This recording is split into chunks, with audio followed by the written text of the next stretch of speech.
Class 10 का chapter हम लोग साइंस में नियंत्रण एवं समन्वय पढ़ने वाले हैं। नियंत्रण का मतलब मालूम होगा कंट्रोल करना, है ना। और समन्वय मतलब होता है कोऑर्डिनेशन, मतलब तालमेल करना। हमारे शरीर में बहुत सारे ऐसे भाग या अंग होते हैं जो एक दूसरे के तालमेल से यानी सहयोग से काम करते हैं।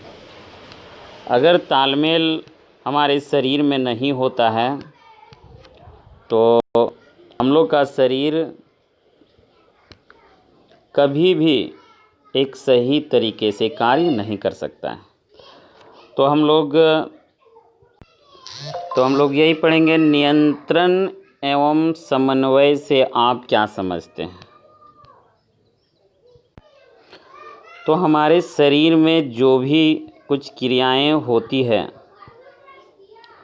वो हमारे शरीर में कुछ रसायन पदार्थ होते हैं और तंत्रिका कोशिकाएं होती हैं जो एक दूसरे के सहयोग से तालमेल एवं नियंत्रण का कार्य करता है, जिसे हम लोग नियंत्रण एवं समन्वय कहते हैं। उदाहरण ले लें, अग्नाशय से निकलने वाले हार्मोन का भी नियंत्रण होता है। हमारे शरीर में जो वृद्धि करते हैं, मोटापा आता है, ये सब में नियंत्रण होता है।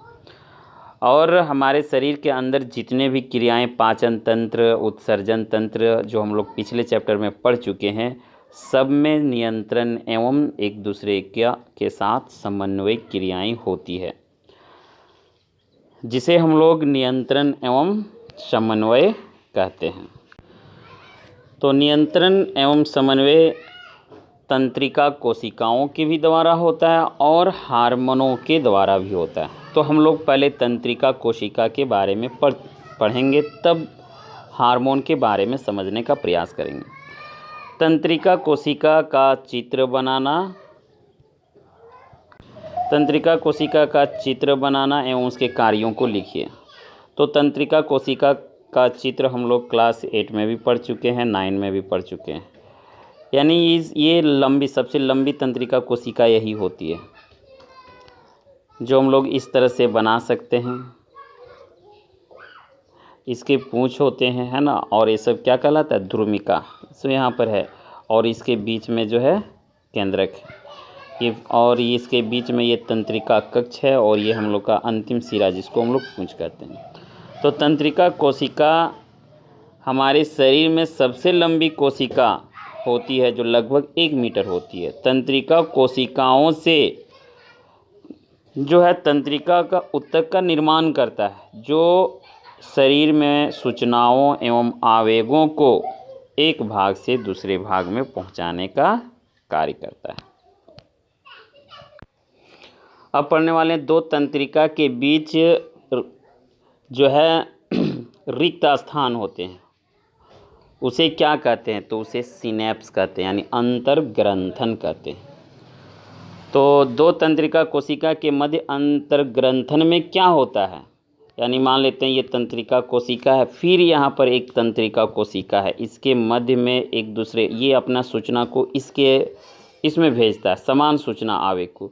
तो इसके बीच में जो खाली स्थान है, इसी को हम लोग क्या कहते हैं, सिनेप्स कहते हैं। तो सिनेप्स के बीच जो कुछ रसायन होते हैं, जो एक तंत्रिका कोशिका का आवेग या सूचना को दूसरे तंत्रिका कोशिका तक पहुंचा देता है। इस प्रकार सिनेप्स में ये ट्रांसफ़र यानी आवेगों का ट्रांसफ़र होता है। अब हम लोग पढ़ते हैं प्रतिवर्ती क्रिया, रिफ्लेक्स एक्शन क्या है।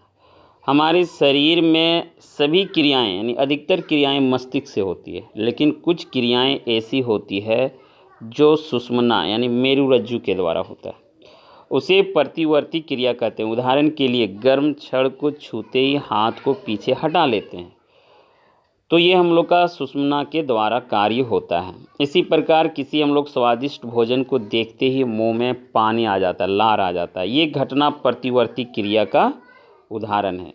यानी प्रतिवर्ती क्रिया में कार्य मस्तिष्क से ना होकर नीचे मस्तिष्क का जो भाग होता है, इसी को सुषुम्ना कहते हैं, इसके द्वारा होता है। और उसे ही हम लोग प्रतिवर्ती क्रिया कहते हैं। बाद में प्रतिवर्ती क्रिया का विश्लेषण मस्तिष्क द्वारा हो जाता है। अब हम लोग पढ़ने का प्रयास करते हैं प्रतिवर्ती क्रिया। प्रतिवर्ती क्रिया और टहलने के बीच क्या अंतर है। तो प्रतिवर्ती क्रिया एक तरफ लिखते हैं, टहलने की क्रिया एक तरफ। प्रतिवर्ती क्रिया मस्तिष्क से ना होकर सुषुम्ना के द्वारा होता है, जबकि टहलने की क्रिया पूर्ण रूप से मस्तिष्क से होता है। और प्रतिवर्ती क्रिया में बहुत कम समय लगता है, ये तुरंत हो जाता है, लेकिन टहलने की क्रिया में पर्याप्त समय लगता है।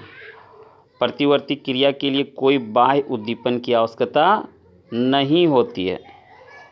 प्रतिवर्ती क्रिया में बाह्य उद्दीपन की आवश्यकता होती है, जबकि टहलने की क्रिया में कोई बाह्य उद्दीपन की आवश्यकता नहीं होती है।